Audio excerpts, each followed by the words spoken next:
Hello, my dear friends and fellow dreamers. I'm Nymeria.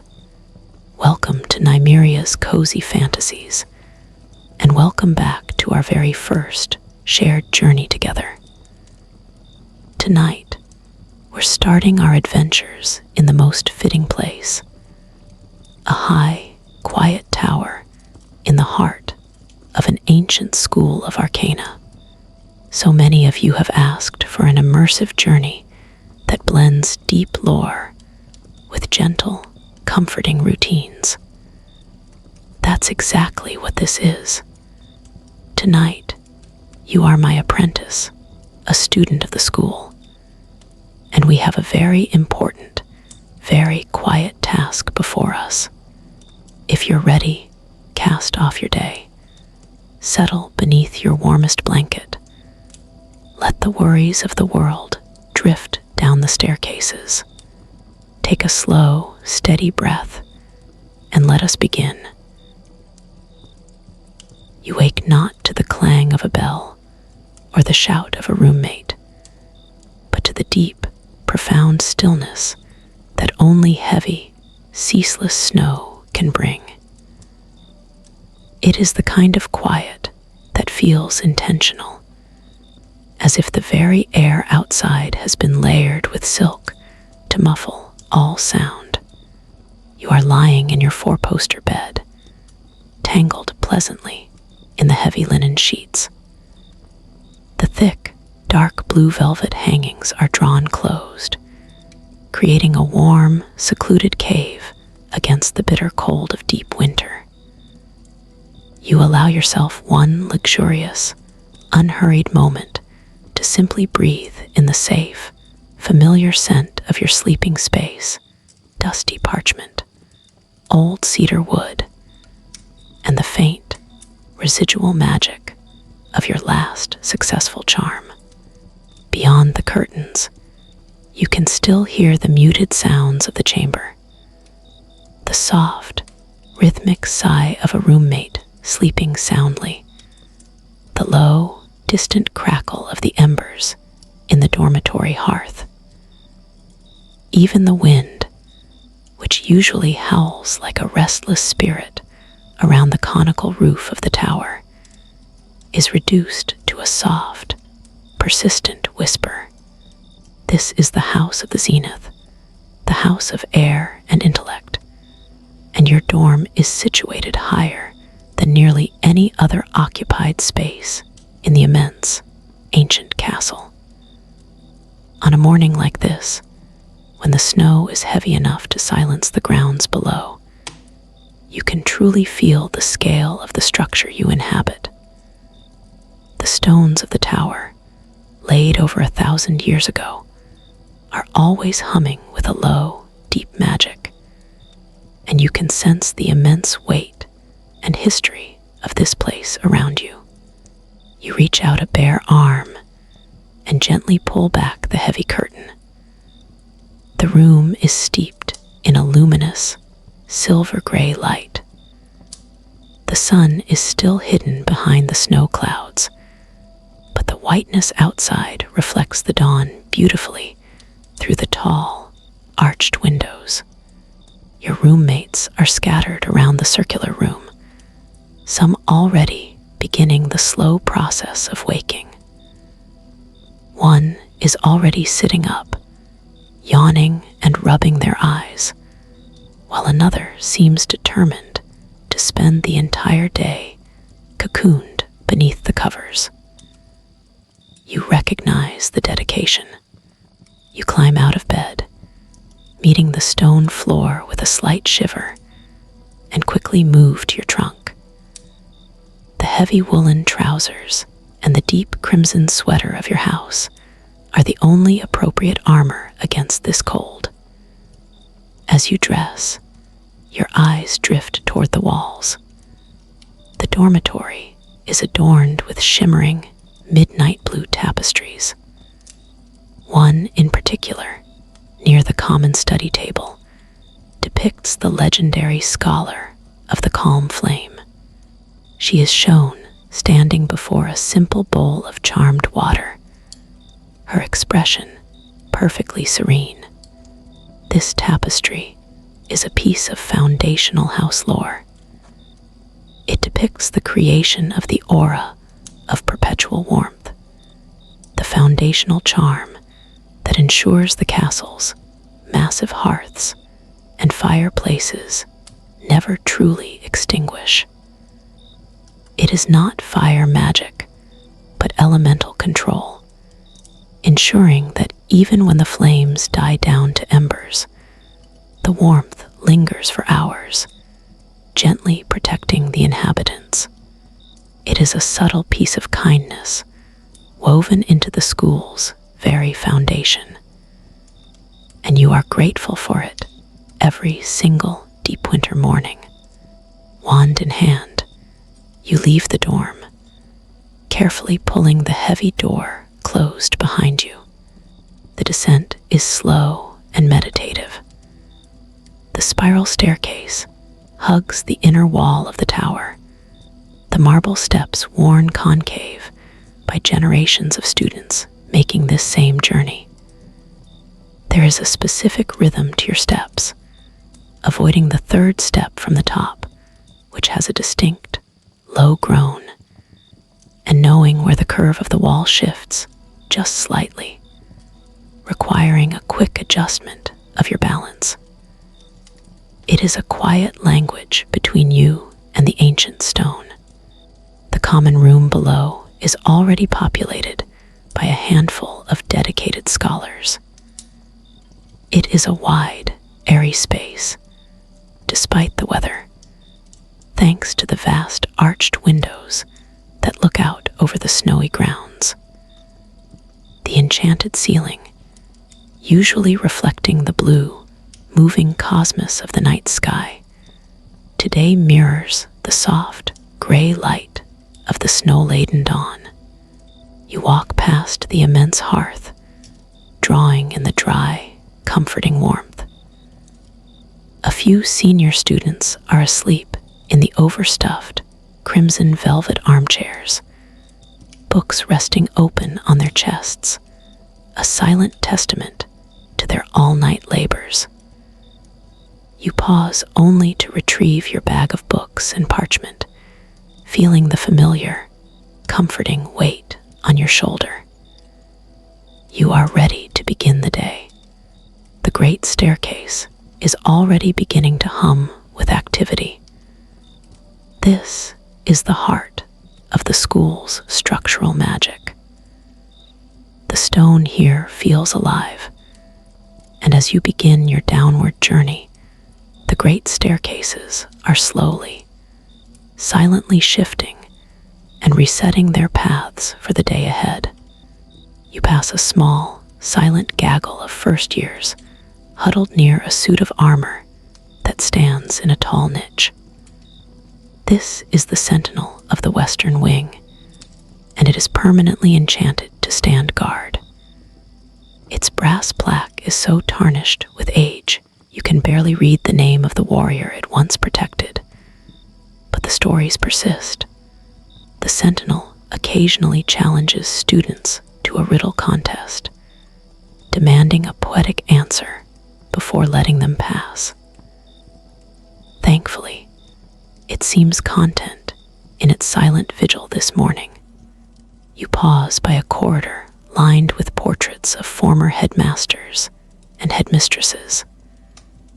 These paintings are a unique form of magic.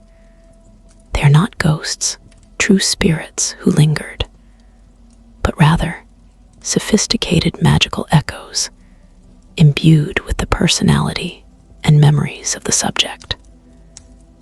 A tiny, frowning man in a purple ruff calls out a warning about a draft, but before you can reply, he has already drifted out of his frame to visit a nearby landscape. The journey culminates at the threshold of the grand refectory, the great hall. The smell hits you first. A glorious combination of cinnamon and yeast, savory sausages, and strong brewing tea. The immense, carved wooden doors stand open, revealing the most spectacular room in the entire castle. The 4 longhouse tables stretch across the hall's length. You take your seat at the Zenith table, noticing that the room is still only half full. Above, the enchanted ceiling is doing its work. It perfectly mirrors the heavy, gray sky and the ongoing, thick snowfall outside. You can see the large, white flakes falling down toward the vaulted ceiling, only to vanish into wisps of mist a foot above the chandeliers. Breakfast appears magically on the gleaming gold plates before you. You load your plate generously. Warm porridge topped with brown sugar, a slice of savory ham, and thick, toasted bread. You pour yourself a cup of steaming, dark tea, the perfect anchor for a morning like this. While you eat, the morning post arrives. A gentle flurry of owls, barn owls, great horned owls, and tiny scops owls swoop in through the high, open windows, their passage undisturbed by the enchanted snowfall.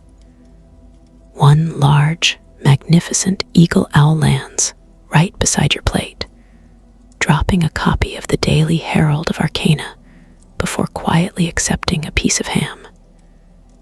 The photos on the front page, showing a distant incident involving a rogue elemental, are briefly alarming, but you push the news away. Nothing can break the cozy calm of the refectory. You finish your meal, savoring the last sip of tea, and check the great mechanical clock on the wall.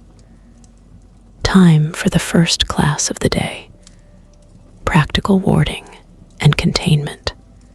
The warding classroom is situated on a lower floor, and the air here is sharper, cleaner, smelling faintly of clean stone and metallic tang, the smell of active magic. Professor Astra is already standing at the front. She is a tall, serious woman known for her methodical, precise approach to magic. Good morning, her voice is crisp. Today, we continue our discussion on the protection of vulnerable creatures. We will be studying the lumen moth. She waves her wand, and the image of a small, shimmering creature appears above the blackboard.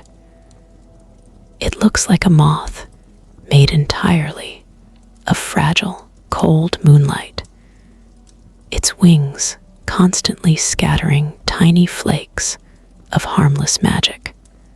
The lumen moth is classified as a fragile entity, found only in the deepest parts of the elder forest.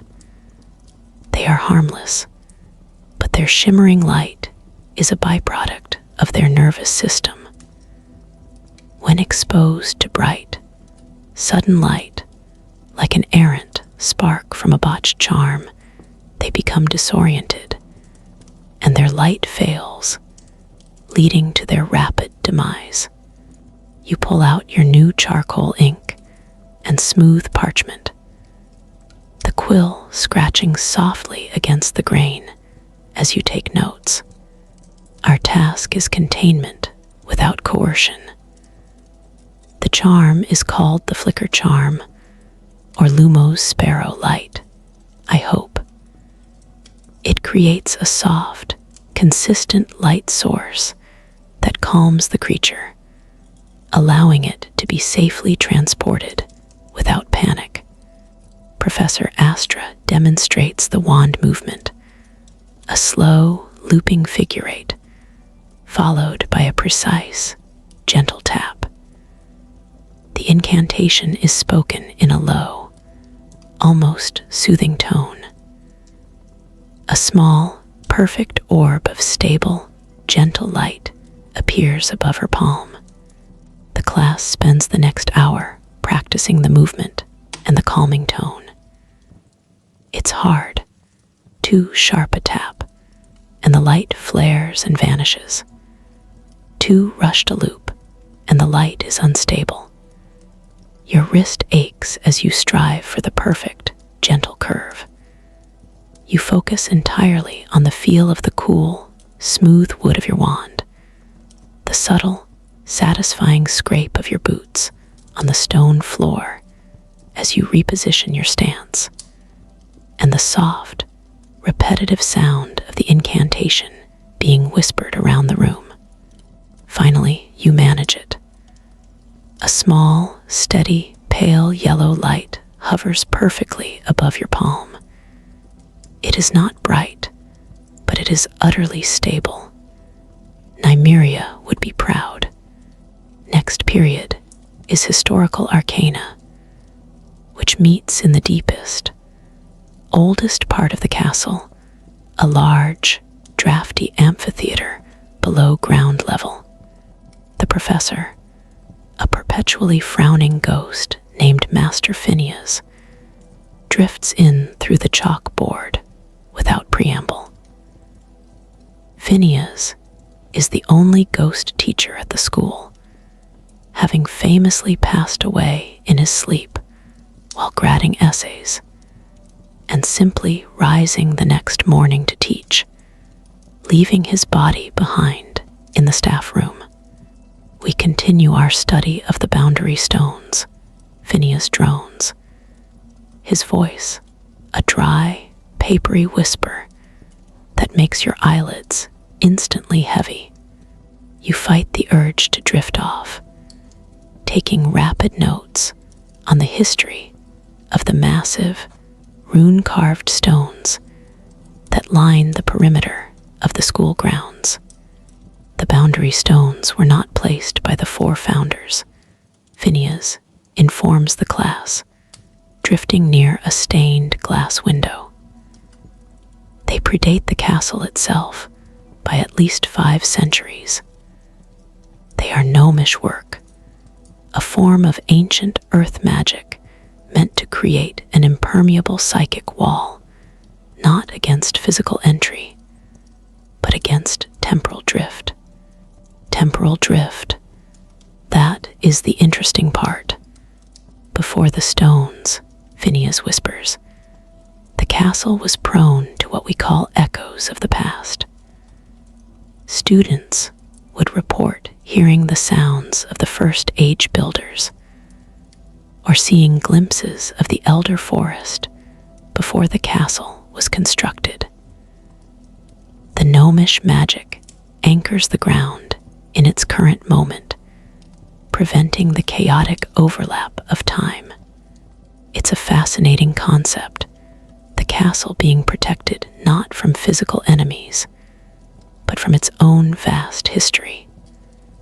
You write this down, allowing the ghost's rhythmic, soporific monologue to wash over you, while the sound of your quill tapping against the old, solid wooden desk provides a comforting, grounding rhythm. Around you, students begin to slump, their exhaustion catching up to them. But you persevere. The chime for the midday meal is a welcome sound. You pack up your charcoal-stained notes and join the stream of students flowing back towards the grand refectory. Lunch is a glorious reprieve. Today, the plates are piled high with rich mushroom stew, fresh bread, and sliced roast fowl.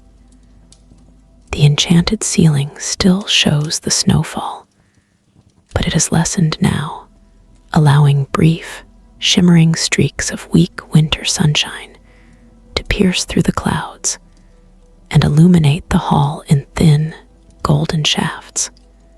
You enjoy the comfortable bustle around you, the clatter of silverware, the murmur of hundreds of conversations, the deep, satisfying warmth of the food filling your stomach.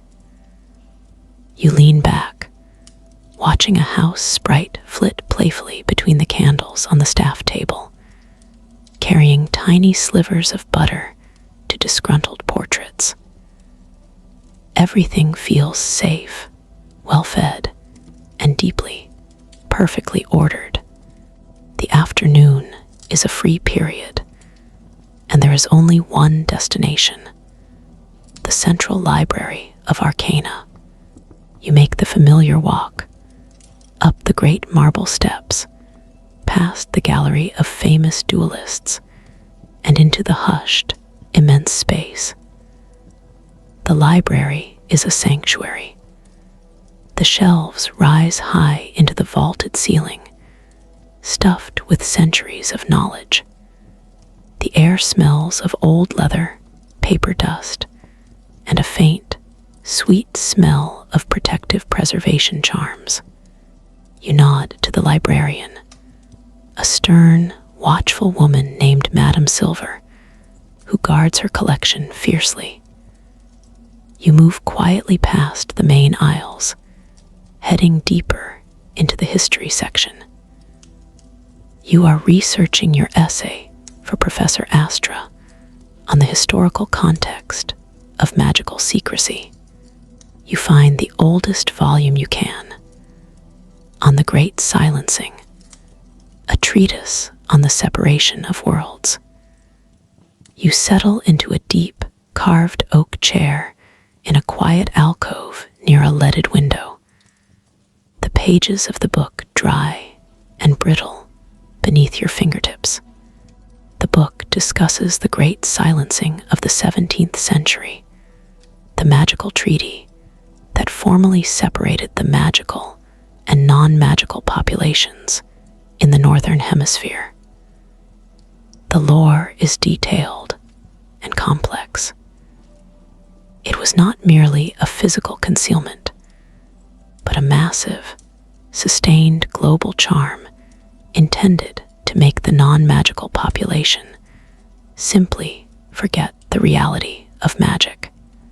You read slowly, allowing the rhythmic sound of your fingertips gently turning the heavy, dry pages to create a soft, hypnotic rhythm. The sunlight filtering through the alcove window is fading rapidly, but you are immersed in the quiet, focused work, the sheer density of history flowing into your mind. When the deep copper chime signals the end of free period, you realize the sun has set entirely. You carefully mark your page. Madame Silver has no patience for dog-eared books, and return the volume to its precise spot on the shelf. You collect your notes, the smooth parchment rustling softly against your crimson robes, and begin your slow, aimless walk through the castle's evening corridors. The atmosphere has shifted. The daytime bustle is replaced by the deep, echoing quiet of the stone structure. Torches flicker low in their wall sconces, casting long, dancing shadows. You pass a long, elegant corridor lined with tapestries depicting ancient, forgotten battles. You find your way back to the house of the Zenith Tower. The door, instead of a physical lock, asks you a quiet riddle. What has an eye but cannot see, a tongue but cannot taste, and stands firm against all storm? You answer softly, the familiar sense of home and rest washing over you. The needle of the compass. The stone archway ripples gently, and the door swings inward. The common room is beautiful in the deep evening. The large, arched windows are dark now, reflecting only the warm, crimson-blue light of the enchanted fire roaring merrily in the hearth. The ceiling is fully activated, showing the brilliant, crystalline sky above, now cleared of snow clouds. You climb the winding stairs back to your dormitory. You change into your comfortable sleep clothes, the soft flannel feeling like a reward after the long, cold day. You tuck yourself into your four-poster bed and draw the thick curtains closed. As you lie down, the deep exhaustion of a day spent studying, walking, and casting spells settles in your limbs. Your body is heavy, safe, and warm. You take a final moment to reflect on the lore you absorbed today. You think of the lumen moths, safely nestled in the elder forest, protected by the soft, stable light of the flicker charm. You think of the immense boundary stones, holding the present moment of the castle secure against the dizzying chaos of the past. You think of the scholar of the calm flame, who charmed the hearths to hold their perpetual warmth against the winter's deepest chill. The castle is old, vast, and complex, but right here, in this small, warm space, you are completely safe and secure. The whispering wyvern, your house symbol, rests in the sky outside, watching over the tower. Let the final anxieties of the day, the unfinished assignments, and the worries of tomorrow simply drift away. There is no urgency here, only peace. You close your eyes, feeling the smooth, cool linen against your cheek, hearing the soft sigh of the wind at the pinnacle of the tower. You are warm. You are secure. You are exactly where you are meant to be. Sleep is coming now.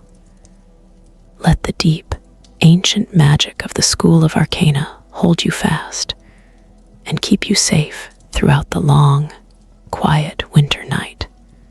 Sweet dreams, my friend. Sweet dreams. Ex Nymeria.